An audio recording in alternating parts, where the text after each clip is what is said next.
Quel travail doit-on faire pour cela, pour ne plus avoir peur de l'amour? Comment réagir? Ben, déjà, il faut comprendre. Comment veux-tu ne plus avoir peur, finalement, de l'amour, donc finalement de souffrir, si pour toi, ces événements que tu as vécus sont toujours une souffrance? Et une de mes citations dit, vous l'avez déjà certainement entendu dans les lives ou dans des vidéos, je vous souhaite de vivre des souffrances, ce sont elles qui vous permettent de rester humain et de savoir qui vous êtes et pourquoi. Mais à un moment où si tu restes cloîtré dans ta souffrance, ben, tu n'en sortiras jamais.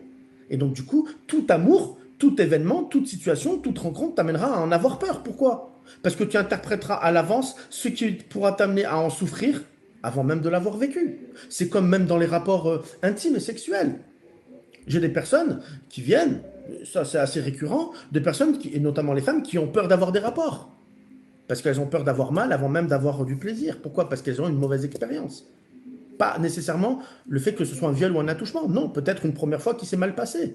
Peut-être parce qu'ils sont jeunes, qu'ils étaient jeunes et que le garçon n'avait de l'expérience que du porno et pas d'éducation sexuelle. Et du coup, il a fait ça sans réellement en prendre le temps, sans en prendre l'action dans la douceur et la sensualité. Donc elle a eu mal et donc du coup, elle fait du vaginisme.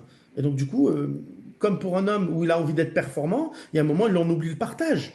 Il pense tellement être performant, donc il est dans la compétition avant même d'essayer d'être dans le partage. Et donc, du coup, il a peur de ne pas avoir d'érection ou autre. Et ben, du coup, il la perd, voire il ne la trouve pas. Mais dans la femme, pour la femme, c'est la même chose dans l'autre sens.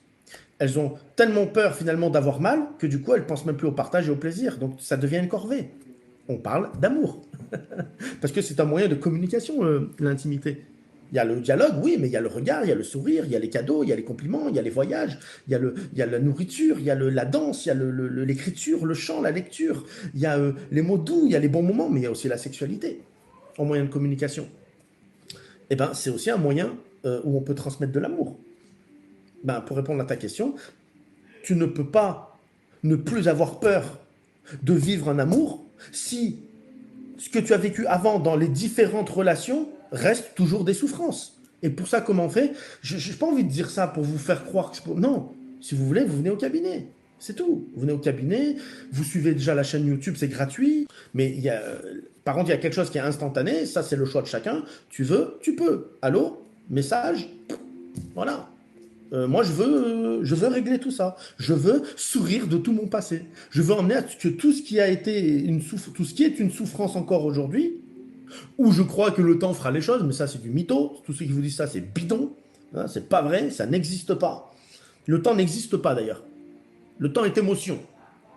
Quand tu fais quelque chose que t'aimes, le temps passe vite. Quand tu fais quelque chose que t'aimes pas, le temps est interminable. C'est des choses que j'ai dites et que je répéterai tout le temps parce que c'est une vérité. Donc aujourd'hui, le temps ne change pas les choses. On va dire que c'est plutôt l'arbre qui cache la forêt. Ça n'arrangera rien. Ça va vous enfouir les émotions. C'est pas pour rien que il y en a arrivé à 20, 25, 30, 35, 40 ans, il y a une angoisse qui revient et on a une crise d'angoisse, une crise de panique, on a peur de mourir, on a le cœur qui palpite, on commence à devenir agoraphobe, claustrophobe, tout ce que vous voulez, hypochondriaque. Pourquoi? Parce qu'on a enfoui depuis tout petit des émotions, des sentiments et qu'on n'a jamais réussi à pouvoir exprimer. Mais c'est même pas de notre faute. Voilà, après ceux qui veulent venir approfondir et régler le problème, vous venez. Vous venez, je m'en occupe. Je m'en occupe. Il y a et il y aura la solution, c'est clair. Voilà, moi j'ai pas peur de le dire parce que c'est la vérité. Voilà. Et ceux pour qui c'est utopique, mais qui font pas le pas de venir, eh ben, tant pis pour vous. C'est vous qui êtes orgueilleux au final, parce que vous pensez que c'est pas possible. Donc vous pensez que finalement personne ne peut vous aider. Eh non, si vous pensez que personne ne peut vous aider, c'est que vous pouvez même pas vous aider vous-même, c'est que vous n'êtes même pas prêt à. Excusez-moi, hein,